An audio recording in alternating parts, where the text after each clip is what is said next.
Jokic is almost certainly going to win MVP as long as he stays healthy. Wow. When you look at the way this played out, with him getting 77 out of 100 first-place votes, having over 900 total points in the poll, as you see here on the screen, he's a very heavy favorite to win. And given he never gets hurt, and given Denver is winning the West, and given he's averaging a triple-double for the season, I think it's going to take something pretty significant for this to change between now and the end of the year. Well, Richard, I just watched him as you were speaking, Tim, go through a range of smiles and frowns and eyebrow raises and emotions. How are you feeling about this? Do we have eyebrows? Hey, they mine, though. I know they mine, though. They mine. Everything's real. Hey, sis, if you own it, then it's yours. Real and paid for now. Come on. If I buy it, I own it. You and me both, sis. This is okay, real. Look. So my thing is this: as an NBA guy, and just understanding that, I think Jokic at this point in time should be the favorite for the MVP. But he's going to get into a class with Larry Bird. Michael Jordan doesn't have that. LeBron James doesn't have it. My only issue, and I know this is a regular season award, it is not being critical of that. My biggest issue is this.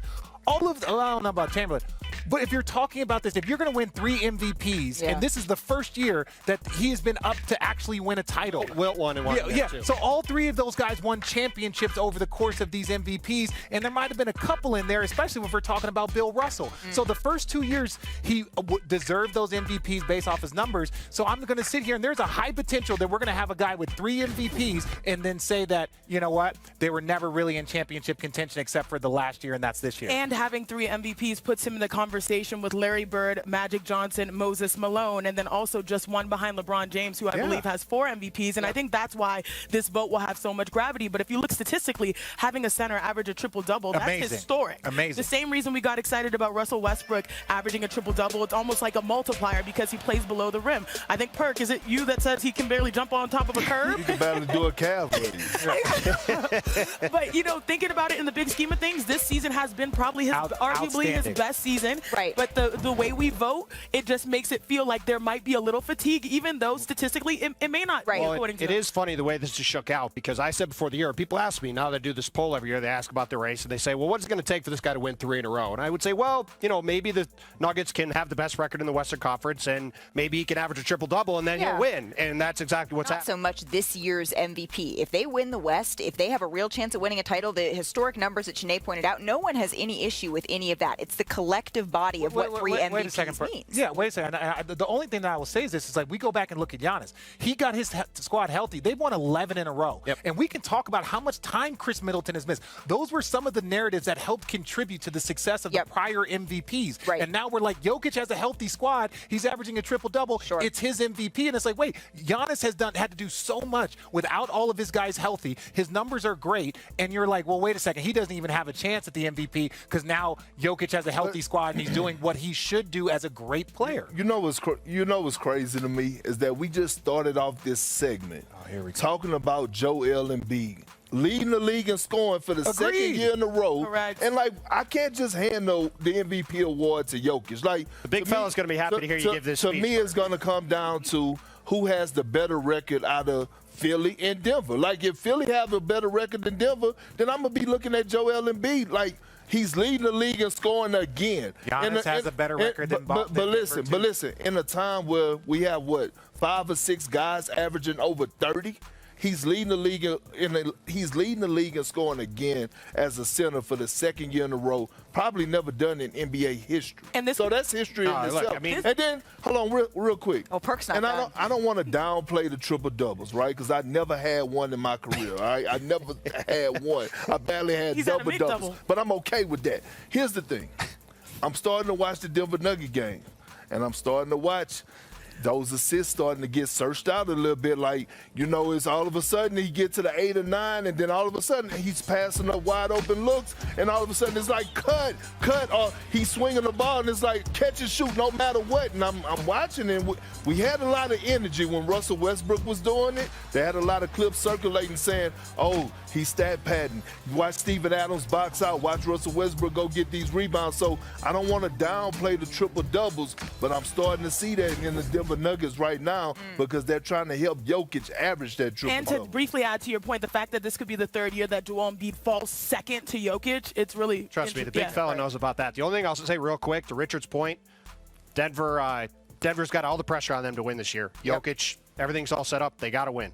Tim, thank you so very much. Can I tell you guys, I know that Perk actually is, his voice in this discussion matters because you're the only one of the four of us. I still think you should assume that. You should not assume that all of our listeners are also avid readers. So let's not assume that. All right. And honestly, you shouldn't assume they're all literate. I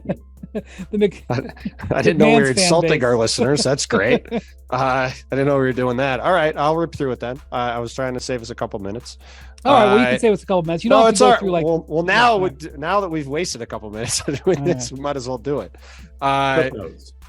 Yes, Steph Curry and Kevin Durant each got 1 fifth-place vote. We're tied for 9th. Donovan Mitchell got 3 fifth-place votes, was in 8th. Shai Gilgeous-Alexander got 4 and was in 7th. Ja Morant got 1 4th-place vote and 5 fifth-place votes, was in 6th. Then the top 5 guys, Nikola Jokic, Giannis Antetokounmpo, Joel Embiid, Jason Tatum, and Luka Doncic were the most concentrated top 5 in any poll I've ever done. They're on the vast majority of all ballots. Polls, how long have you been doing it now? What's your database? I think I've done 12 or 13 polls over 6 seasons. Okay. And by the way, Bomb Temps just went 10-6 and then 1-5. It was quite. I wasn't gonna list through all the points at the top. I just was those 5 guys. Those 5 guys all were way ahead of everybody. Luka Doncic was 5th, 218 points, 1 first-place vote. Jason Tatum 4th after being 1st last time, 410 total points. The last poll was when? Mid-December. Okay, mid-December. Tatum was in 1st, and even though the Celtics still have the best record in the NBA, he has gone to 4th. Yes. Joel Embiid is 3rd, 490 total points, 6 first-place votes. Giannis Antetokounmpo 2nd, 552 total points, 11 first-place votes. And the runaway leader, and now, to me, very clear favorite to win a 3rd straight MVP award is Nikola Jokic, who had 913 total points, 77 first-place votes, one of the biggest leads we've seen in the poll, and obviously in commanding position to get another MVP award. So I'm surprised. Go ahead. Go ahead, Wendy. No, please. No, I'm surprised by just how commanding of a lead that Jokic has, and he got my first-place vote.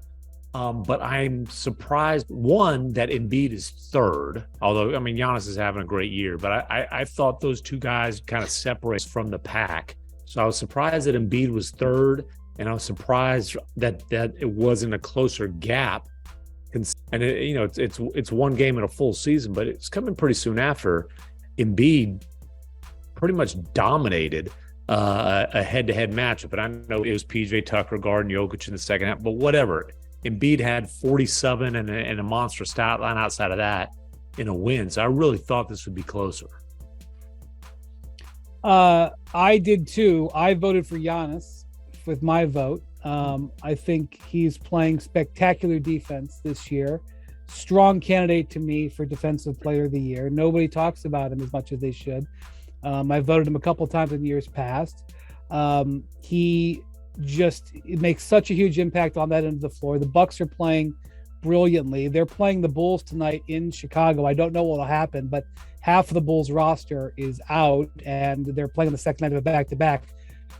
I like the Bucks' chances. We'll see, jinx and whatever, of making it 13 in a row going into the break. They're right on the Celtics' heels for the best record. Giannis is putting up routine greatness. Obviously, if Jokic getting first-place votes, Bontemps, the guy's averaging a triple-double. They got the best record in the West. He's brilliant night in and night out.